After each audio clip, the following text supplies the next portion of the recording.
Welcome to the Woman Up podcast. My name is Natasha Digi and I'm your host.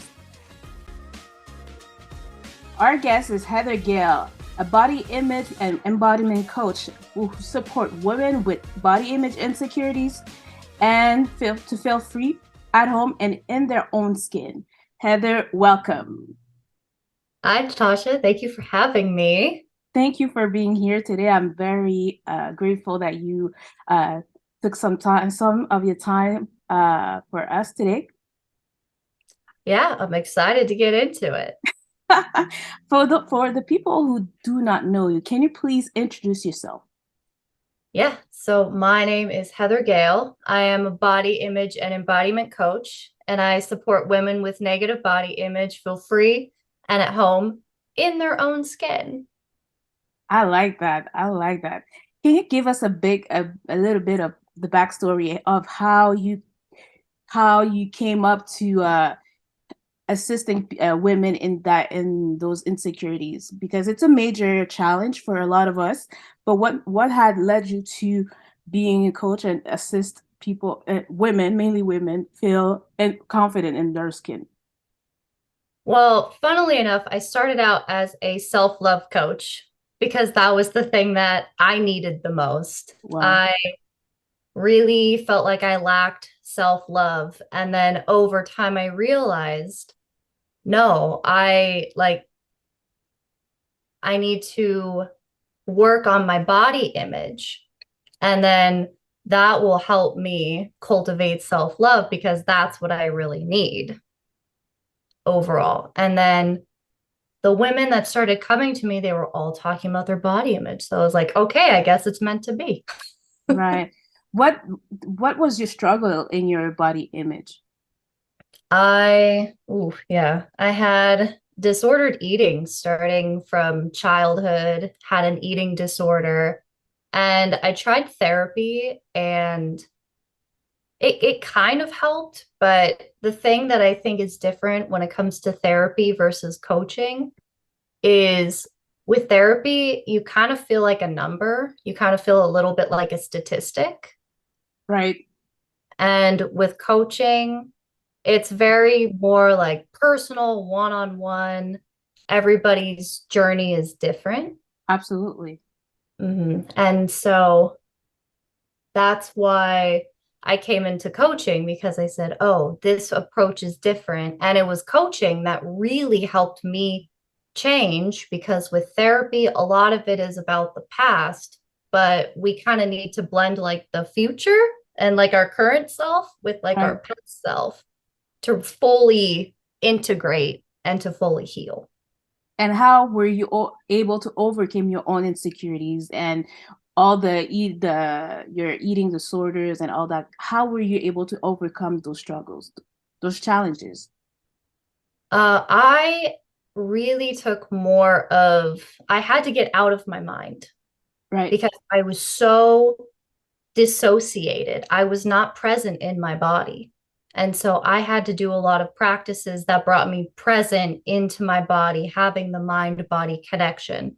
So, really grounding, getting myself in nature, being very present of, oh, what's around me? Oh, the walls are purple around me. My, like, even paying attention, my cardigan is green, like Mm-hmm. all of those different things and really just coming back into myself and creating a home within myself. That's so powerful what you just said, creating a home. And it's why I say the reason why I'm saying it's so powerful is because sometimes not, I mean, oftentimes we trying to escape that part of us, and that would create the disconnect that you were referring to, I guess. Yeah. I mean, well, think about the way society is structured. Mm-hmm. It's structured for us to be outside of ourselves, reality TV shows, Right. and just like, oh, everybody comes home from work, watches TV, and immediately goes into escape. Mm, You go to work where you're escaping into your role as you're an employee, right? yeah.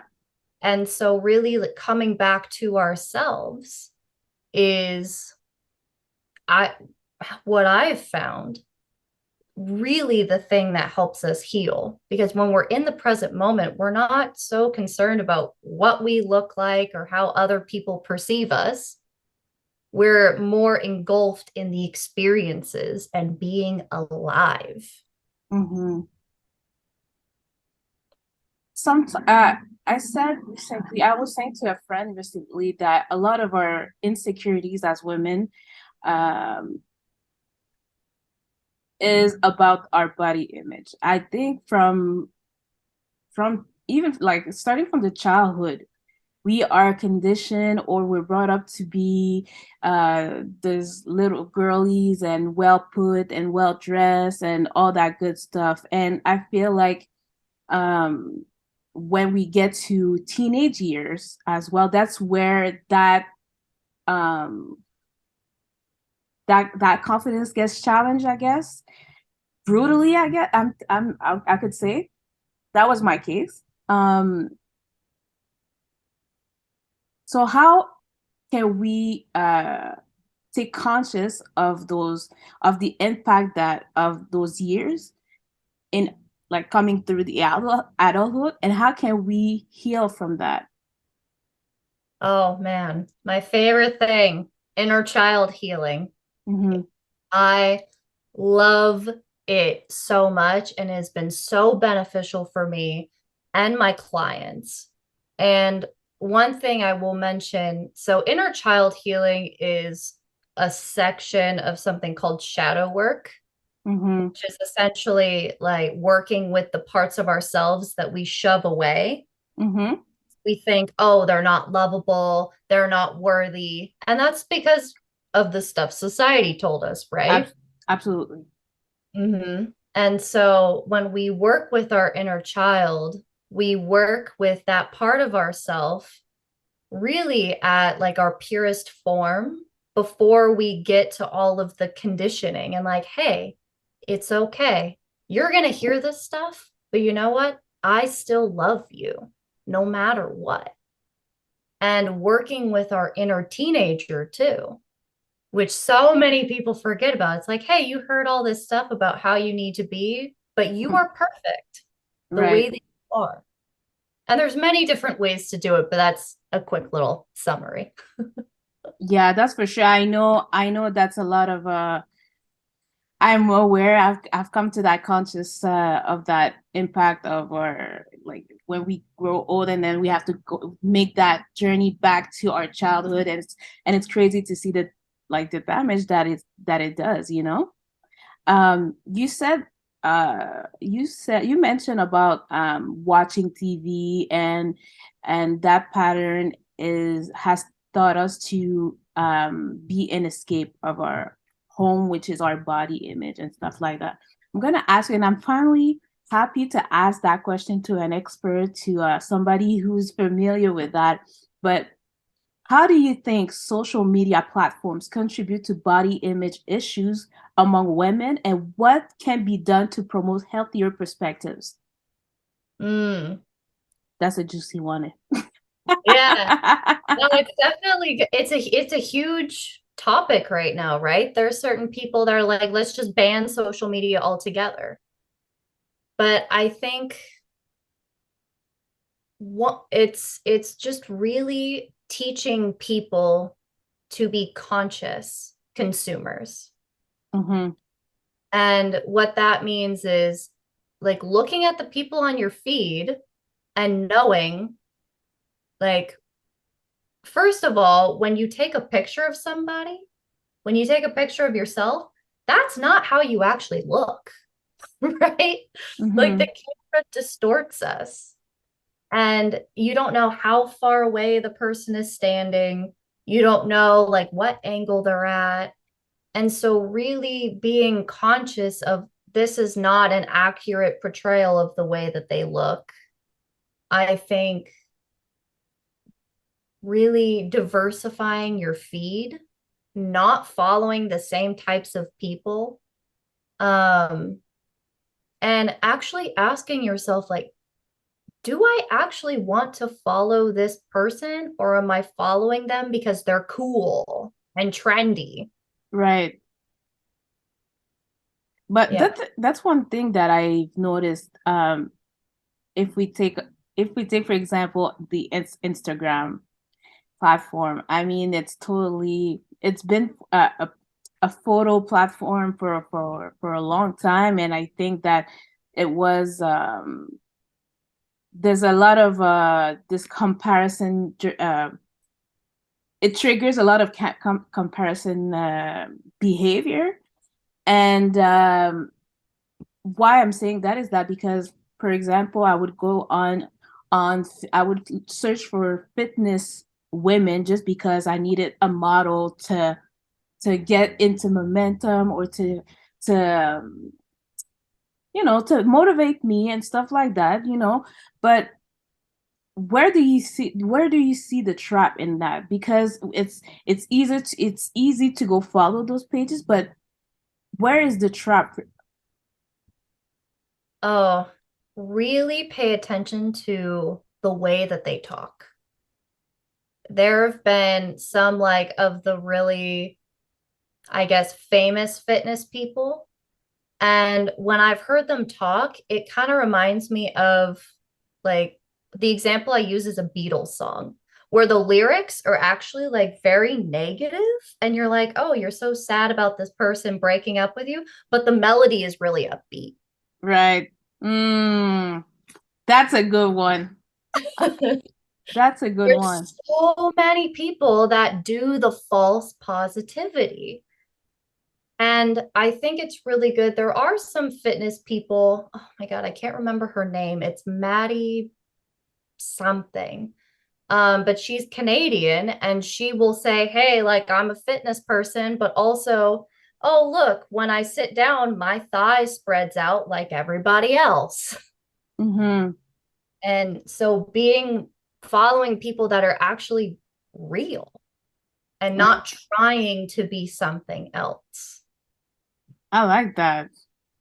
So honoring who you are and just like not necessarily enhance, but I mean improve whatever you need to improve, but enhance what you have good going on too.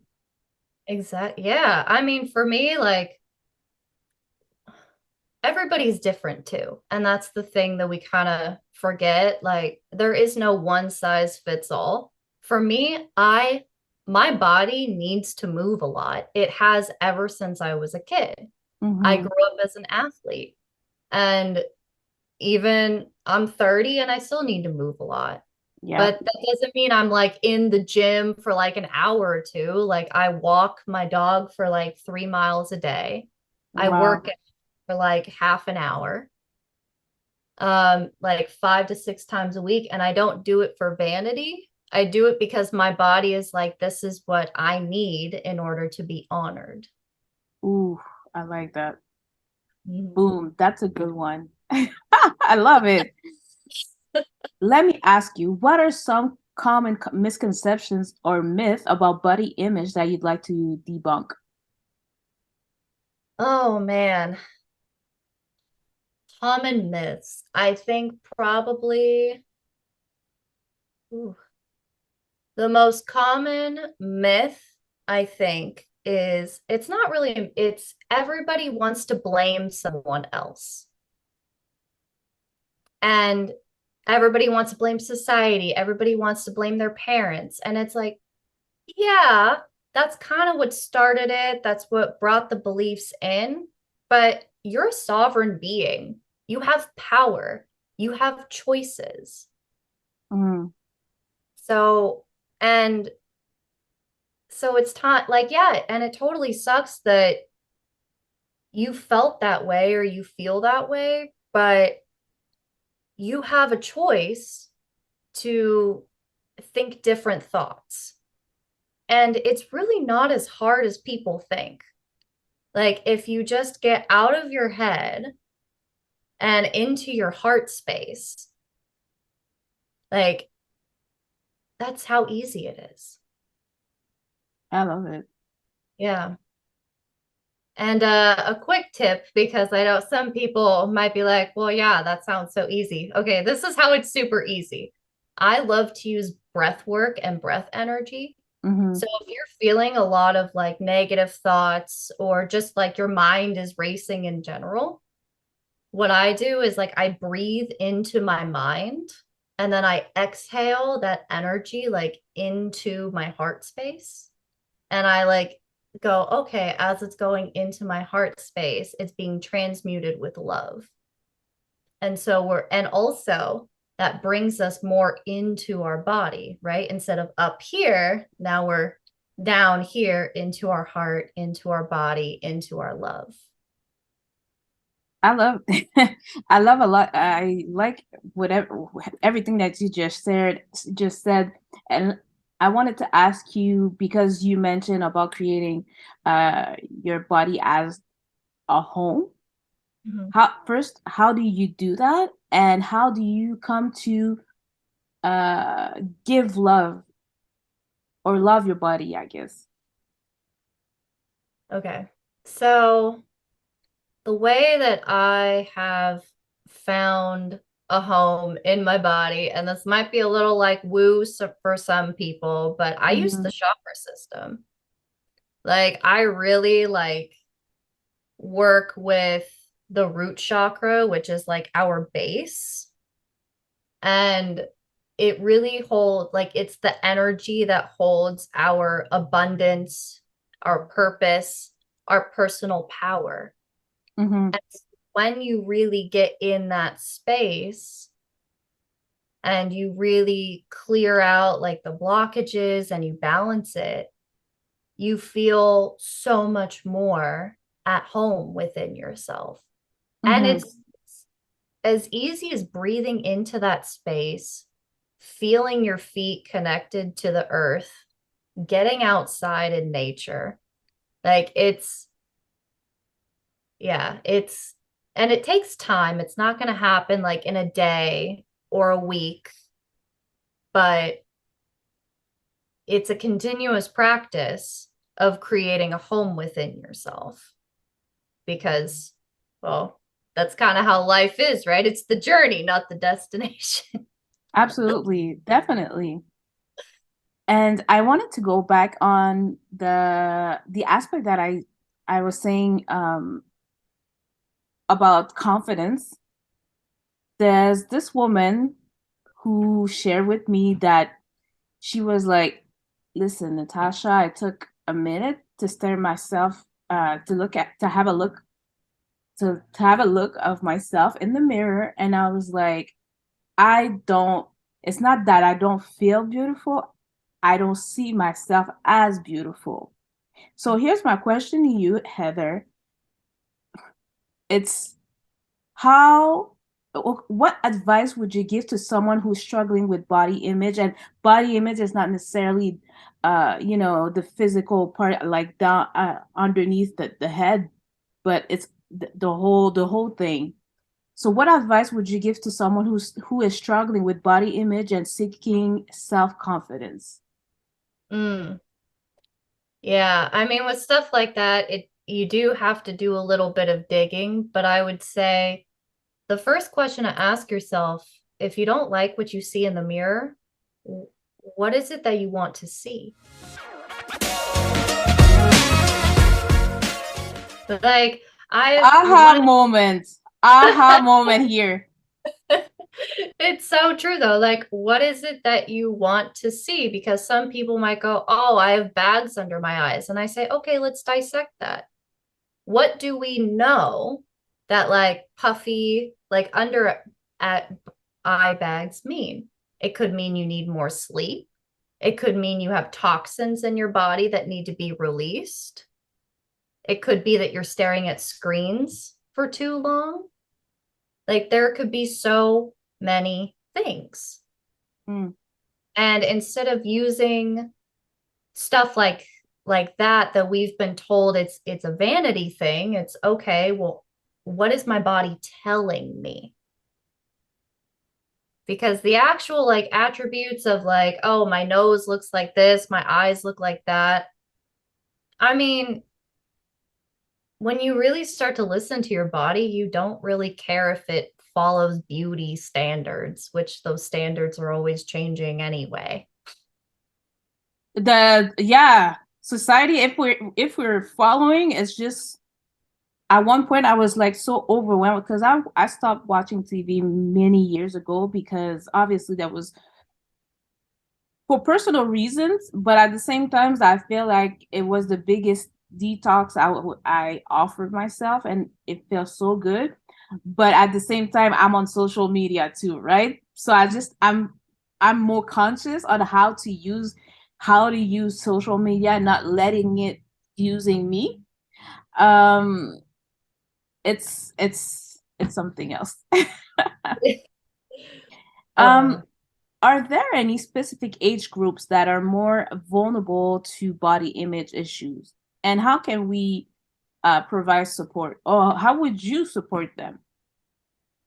Honestly, I would say the most vulnerable are children.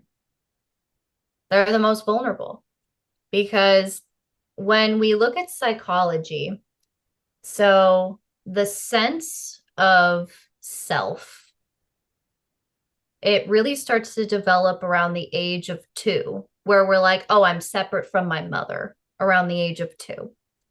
And it really becomes between the ages of like 2 and 7 is when the concept of self really becomes developed, which going back to inner child work, so much of the traumas that like influence our patterns and our behaviors and our habits now, they occurred between the ages of like 2 and 7. Mm-hmm. And so it's being really conscious how you talk about yourself in front of children, how you talk about other people in front of children, right? Like so many of my clients are like, oh, I heard my dad talk about my mom's weight. And then they started thinking about their weight. Mm.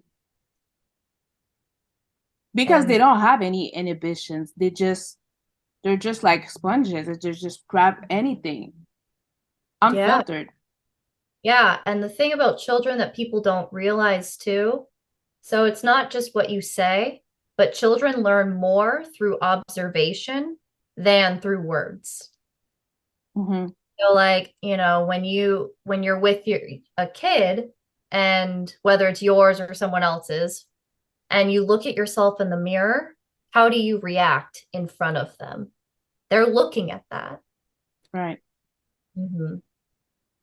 It's so true. And we don't, it's just easy to overlook that innocence that is just standing right there and right next to us. It's Mhm. it's crazy. Mhm. I'm very curious to know, Heather, what do you think about body positivity? Because that's a concept that has been coming back a lot of time, and I feel like they over they overused it or misused it in a way, I guess. And how can we promote positivity without glorifying unhealthy habits or disregarding the importance of physical health? Because we can, with body positivity, the way it's being brought up to the to us is that you could be overweight and just being positive about your body. We're not saying that you're not beautiful. We're saying that uh you still need to be healthy, but being positive in your own body. What's your Mhm. take on that? Yeah. I mean, I think all of the different movements have their pros and their cons. And I think absolutely with body positivity, people do ignore like having healthy habits. Mm-hmm.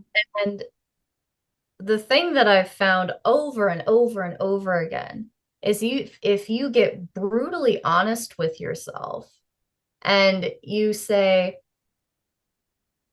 am I really honoring myself? Am I really like worshiping my life? And so many people are like, "Ooh, worship, that's so vain, that's so egotistical." But I always say, you know what? Most of us are already playing the ego game. Right. And worship is not about vanity. It's, am I actually taking care of myself? And so if we stop saying, oh, you can love, like, yeah, love yourself on the journey, but the way you do that is being honest and saying, am I honoring myself? Am I in my authority? Am I the author of my own story? Mm. And if you're not, then that's false positivity. And we're not here for that. Nope.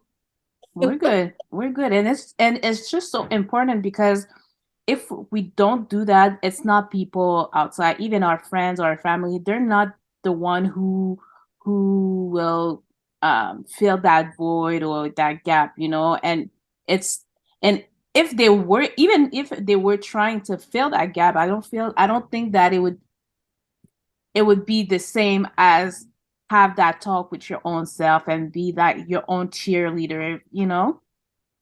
Mm-hmm. Mm-hmm. Yeah, I mean, the people that are around us are reflection, like everybody in our life acts as a mirror in some shape or form. Absolutely. So instead of like a lot of the time we take criticism so personally and we're like, oh, this means I need to fix myself. Well, no, this is just information. They're saying this thing, that's information that helps bring you back to wholeness. Hmm. That's how I look at it. Like, you're already perfect, but it's an invitation to integrate and bring yourself back to wholeness after fragmenting yourself your entire life. That's so powerful what you just said.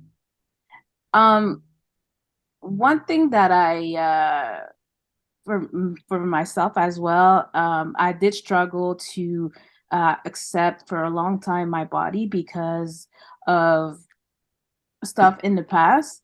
And you know, a couple of years ago, I was very athletic. I was lifting heavy in the gym. I was you know, I've never felt so powerful in the gym in back in well, few years back prior to the pandemic. And so my body obviously afterwards, I did gain some weight and it I felt reluctant to be on social media to create content because I didn't want to be seen. And so, but how can we encourage body acceptance and self-love, um, such as through education or media literacy programs, or what can yeah what can we what are we missing right now that we could take and harness to help us support that body acceptance? Oh, yeah. I love this because I struggled with that. I used to like when I was a kid, I burned all of my photos because I hated the way I looked. Wow. Like, I did not want to show up. And then when I decided to be a coach, I had a mentor, and he said, get on video every day, get on camera. Even if you don't post it, get on it. In other words, do the scary thing. Mm, Because the thing is, like, a lot of the times we're like, our ego tells us it's a survival mechanism, right? right. And if I do this thing, I'm gonna die. It's a little dramatic, but that's the way it is. Right? And I so, can't relate. I can't relate. yeah. Yes. And so if you do the scary thing and then you go, hey, look, we didn't die, then you move through the fear instead of going over it. Mm, And which is so powerful. And also on top of that, our movement really helps us like lock things into our subconscious mind to help us rewire our nervous system. So after you do the scary thing, maybe like like put on a song and like dance and be like, yeah, I did it. I did the scary thing. Or like sometimes people just go like, yes, I did it. Woo! Mm, And really lock that feeling in. And the more you do that, the more you're like, yeah, I can move through the scary things and I'm still here. I'm still alive. And that helps you be more in your power, more in your self love, because you are being your authentic self. as I love everything that you share, Heather. Honestly, yeah, I don't think and I'm not saying that for the sake of the show, honestly, but it's bringing me a lot of insights and that I will apply it for myself because one thing that you mentioned is to those small thing that you need to celebrate, and I don't even celebrate myself enough, or those little victories that I get. So I'm always moving. We tend to go like quickly onto the next thing, right? The next big thing. So I'm very grateful for that insight, Gail. Heather, I mean, That's um no, it's just I have a friend that's called Gail. um Now we're just like we're about to wrap up, but I want to ask you something that I always ask my guests is what is your legacy and what do you what would you want to be remembered for? ooh, ooh. I want to be remembered for women truly honoring and loving themselves in the way that they were always meant to, being in their sovereignty, in their power, in their bodies. Because when we are in our bodies, that is when we are the most magnetic. That's when we're the most radiant. And so, really having every woman be that, that is what I want to bring to the world. That is so powerful. I think keyword today, ladies who are listening, sovereignty is definitely the keyword of today's podcast, and I'm grateful for everybody that's going to be listening to that podcast. Feel free to share that podcast to bless somebody. Um, listen to it more than often. Reach out to Heather for help if you need anything. So thank you so much. If you came to all the way down to that part of the show, it's because you've listened all the way through from the beginning, and you are from the Lady Boss community. I want to thank you so much, Heather. I want to thank you for your time once again. You definitely provided golden nuggets, and I'm hoping that I can have you back in the show eventually.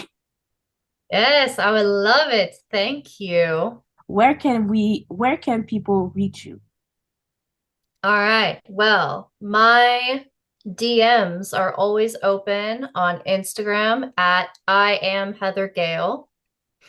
Um, and then also applications for my program, the embodiment experience, where we go through like all the phases, my method of getting you back in your body, listening to your intuition, and really honoring yourself, are open. So very excited. The link for that I sent to you, so they should Yes. be notes. Yes, definitely. I'll be sharing all your links in the description of this show. Thank you, guys. Ladies, this is a wrap. You've been listening to the Woman Up podcast. If you need coaching for your public speaking, you can reach me. Until then, Woman Up.